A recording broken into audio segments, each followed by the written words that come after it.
In the process of making these drawers, I discovered a cheap alternative to buying an expensive coping sled.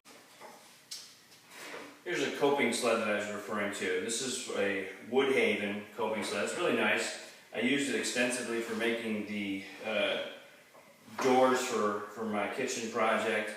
It works great, but for this project I found that it's not going to work because I can only use it for my vertical coping passes, and in this project half the pieces have to go through like this.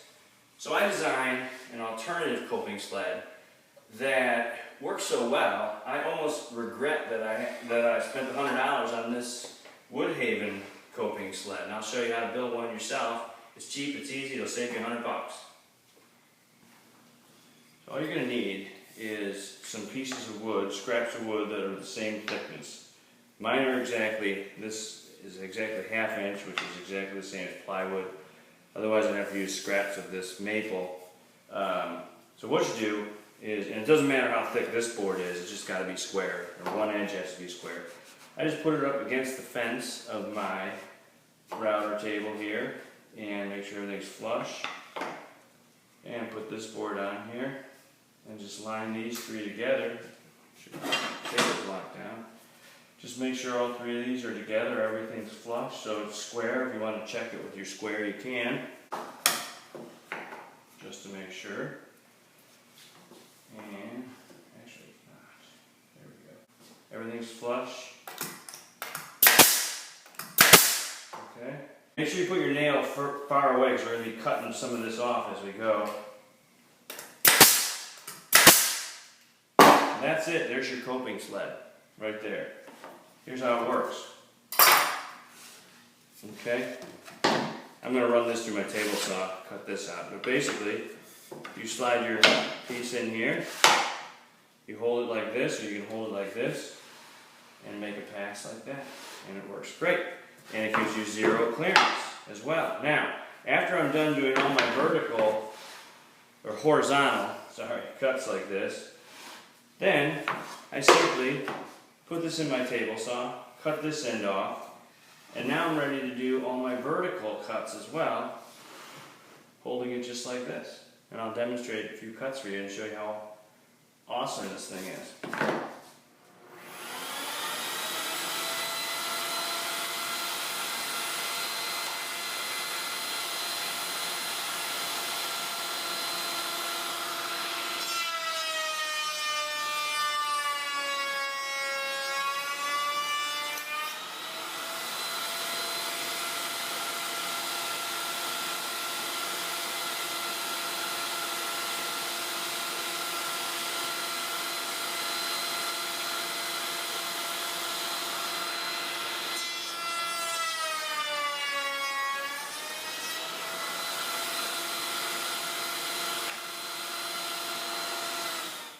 So I've completed all my horizontal cuts with this bit, so you can see how it works. So now I'm going to go over a miter saw.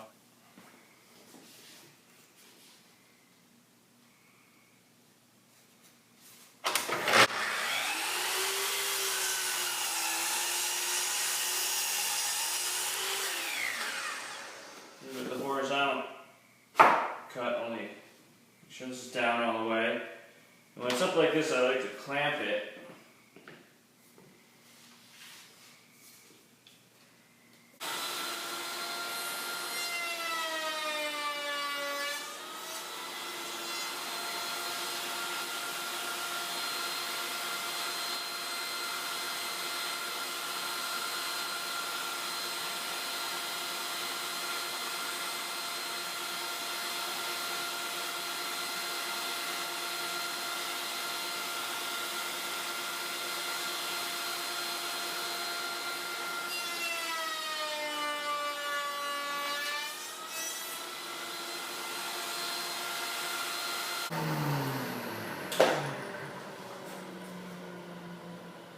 As you can see, it made a great, clean, nice clean cut there.